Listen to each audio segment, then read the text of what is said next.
Good evening and welcome to my How Healthy Are You weekly educational call. My name is Dr. Thomas Brewer. I'm a PhD chemist. And for this evening's call, I've got 3 questions to go over and discuss. I'm going to choose this first one is by Elliot. His question was related to the video I made, and it's out on YouTube. It's about thyroid and how to heal your thyroid by looking at elements to eliminate. So you'll see that on YouTube. But he had a question because in that video I mentioned not just eliminating fluorine, chlorine, and bromine and how to do that, but a way to get iodine into your body, and an inexpensive way was to use iodized salt. So that prompted the question, could I use something called nascent iodine to boost the immune system as well as to assist the thyroid? Now, as far as iodine boosting the immune system, I am still not aware of iodine boosting the immune system, definitely not directly. So someone's just trying to link iodine with the immune system because you can link anything to the immune system. I mean, if you eat anything that keeps you alive, well, indirectly it's going to help your immune system. So that really doesn't mean much. But normally what nascent iodine is used for is it's considered an atomic form of iodine, and this formula, nascent iodine, was developed a long time ago in 1931 during the last Great Depression. And really what it is sodium iodide. So it's a sodium atom and an iodide atom. So actually it's a sodium ion, sodium +1, iodide, which is iodine -1. They bind together and you make sodium iodide. So they consider that atomic iodine. Absolutely decent way to get iodine. The reason I mentioned iodized salt is it's something you're going to consume anyway, i.e. salt. It's no difference buying Himalayan sea salt or Morton iodized salt, and the Himalayan sea salt has no iodine, or none to speak of, and the Morton iodized salt does. So I was just thinking of it's a way to save money and not to have to put another supplement into your mouth. Now, too much iodine does cause inflammation of the thyroid, which is really what you want to avoid. I mean, that's what happens when you're hypothyroid. You don't have enough iodine. So if you get too much, it still inflames the thyroid. And too much iodine can even cause thyroid cancer. So this is why I don't recommend supplementing with iodine, because it'd be easier just to have very, very small amounts in iodized salt so you don't overshoot. And it really doesn't take much, about 150 micrograms a day, not milligrams, micrograms. A microgram is 1/1000th of a milligram. So 150 micrograms a day is about all that you need. And there are people taking up to 1,000 micrograms per day of iodine supplements. So unless there's a scientific reason where a doctor told you need this much iodine and you really trust this doctor, I would tend to err on the side of caution and not supplement with iodine above and beyond iodized salt, and then still not even using much salt in your diet anyway. The other question, a common question about iodine and the thyroid is, when we consume iodine, it either gets absorbed by the thyroid or we urinate it out. So that's why a lot of people think they can take extra iodine because they'll just urinate out the excess. But what happens is the thyroid will keep absorbing more and more and more, and that's where the problems come. So, yes, it does urinate out, but the thyroid will keep absorbing even more than it needs, and that's where the problem is. So that's why you don't want to supplement with too much iodine, but nascent iodine is okay. I mean, it's definitely okay, but I don't see it doing anything for the immune system above and beyond what any food or, I mean, you could credit anything with boosting the immune system. It's real popular now since everyone now is paying attention to their immune systems. So anyone can claim any product boosts the immune system, and they probably wouldn't be completely lying, but it's not morally correct.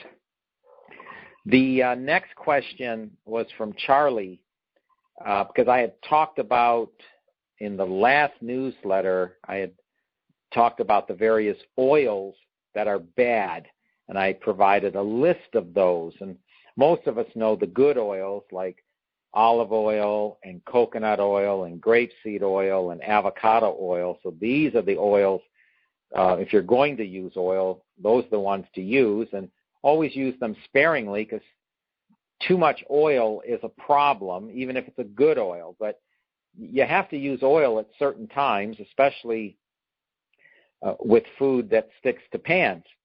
But his question was, the peanut oil in peanut butter, is that bad?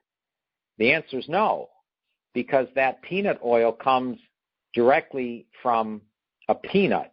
And the issue with oils is you would prefer to consume the food that contains the oil, in this case peanuts, rather than just the oil itself.